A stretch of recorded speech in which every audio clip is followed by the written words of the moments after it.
الحمدللہ رب العالمین والصلاة والسلام علی سید الانبیاء والمرسلین اما بعد فاعوذ باللہ من الشیطان الرجیم بسم اللہ الرحمن الرحیم صلی اللہ علی النبی وآلہ صلی اللہ علیہ وسلم صلاۃ و سلام علیک یا سیدی یا رسول اللہ۔ ناظرین، میں ہوں علامہ سیف اللہ طارقی اور آپ دیکھ رہے ہیں چینل ماہر روحانیات۔ ہر شخص یہ چاہتا ہے کہ مجھے طاقت ملے، یا دنیاوی طاقت یا روحانی طاقت مجھے ملے۔ روحانی طاقت کے سلسلے میں جو بزرگان دین سے رابطہ کرتے ہیں، جب ان سے پوچھا جائے تو بھائی آپ نے یہ روحانیت کی طاقت حاصل کر کے کیا کرنا ہے، تو کہتے ہیں کہ بھائی خدمت خلق کرنی ہے۔ اور دوسری طاقت ہوتی ہے شیطانی طاقت۔ شیطانی طاقت تو یہ ہے کہ جب وہ حاصل ہو جائے تو ظلم و ستم ڈھانا لوگوں کے اوپر، جبکہ روحانی طاقت ہوتی ہے وہ خدمت خلق کے لیے۔ یہ ہے کہ جب کسی شخص کو حاصل ہو جائے روحانی طاقت، پھر وہ اس کا استعمال کس طرح کرتا ہے؟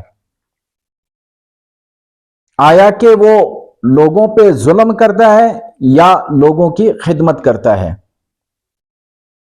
جیسے کہ ایک شخص آیا کسی بزرگ کے پاس، اسے عرض کی ان سے کہ مجھے روحانی طاقت چاہیے، تو بزرگوں نے ان سے پوچھا کہ کیا کرو گے؟ تو انہوں نے کہا کہ میں اس طاقت کا خدمت خلق کے لیے استعمال کروں گا۔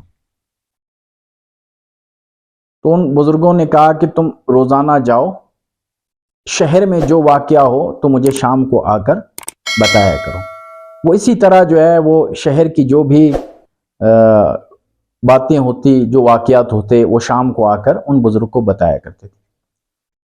ایک دن انہوں نے دیکھا کہ بادشاہ کا دربار ختم ہو چکا تھا، تو ایک شخص آیا ان کے دربار میں،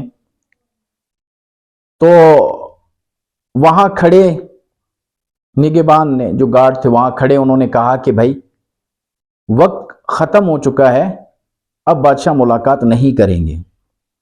ایک بوڑھا شخص گٹھڑی لیے سر پہ وہ آیا اور عرض کی کہ میں بہت دور سے آیا ہوں، مجھے ملاقات کرنے دی جائے۔ لیکن اس جو وہاں کھڑے تھے انہوں نے ان کو دھکا دیا، وہ گر گئے اور گٹھڑی بھی اس کی گر گئی، اور یہ شخص اس واقعے کو دیکھ رہا تھا۔ تو وہ شخص چلا گیا، تو انہوں نے آ کر جو ہے ان بزرگوں سے عرض کی کہ آج اس طرح کا واقعہ ہوا۔ تو ان بزرگوں نے کہا کہ تمہیں پتہ ہے کہ وہ شخص کون تھا؟ کہا کہ نہیں، مجھے نہیں پتا کون ہے۔ کہا کہ وہ میرا استاد ہے، یعنی جو میں نے علم سیکھا، جو میں نے ریاضتی کی، جو میری طاقت میرے پاس ہے، وہ تمام انہی کا دیا ہوا ہے۔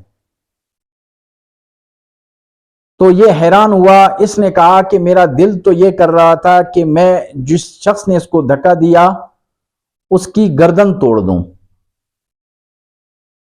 یہ اصل میں روحانیت ہوتی ہے، اپنے نفس پر قابو پانا۔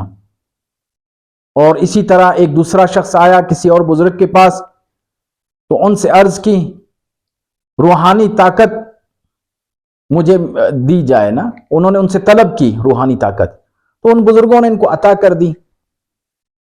تو اس نے دیکھا کہ ایک شخص مسجد میں شراب پی رہا ہے، تو اس نے اپنی اس روحانی طاقت سے مسجد کو ہی پلٹ دیا، اور آ کے جب ان بزرگوں کو بتایا تو ان بزرگوں نے کہا کہ جن کا گھر تھا انہیں نہیں پتا کہ یہ اس گھر میں شراب پی رہا ہے، اسی لیے جو ہے ان سے وہ طاقت واپس لے لی۔ یہ یاد رکھیں، جب تک انسان کے اندر ظرف نہ ہو اس وقت تک انسان ان طاقتوں کا استعمال صحیح معنوں میں نہیں کر سکتا۔ میں یہاں ایک مغرب کی نماز ایک مسجد میں پڑھا کرتا تھا، تو ایک پروفیسر روزانہ وہاں ملتے تھے، مجھے یہ کہتے تھے کہ مجھے اسم اعظم دیں، مجھے اسم اعظم دیں۔ ایک دن میں نے کہا کہ کیا کرو گے اسم اعظم کا؟ بولا مجھے طاقت آئے گی، میں امت کی خدمت کروں گا۔ پھر میں نے اشارہ کرتے ہوئے ایک موچی کو دکھایا، میں نے کہا اگر اس موچی کو کوئی آ کر تھپڑ مارے اور تم اسم اعظم پہ پڑھنے کے قادر ہو چکے ہو، تم میں اسم اعظم کی طاقت ہو چکی ہو، تو کیا کرو گے؟ تو انہوں نے کہا کہ میں اس کو بھسم کر دوں گا۔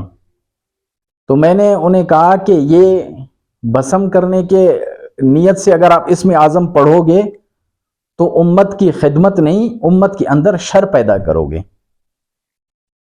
تو اسی لیے کہ روحانیت کا تو یہ ہے جیسے کہ اگر اپنے دشمن پر قابو پا لیا جائے اور دشمن نے جب سامنے تھوک پھینک دی تو اپنی تلوار سائیڈ پہ رکھ کے چل دیے، یہ ہوتی ہے روحانیت کی طاقت۔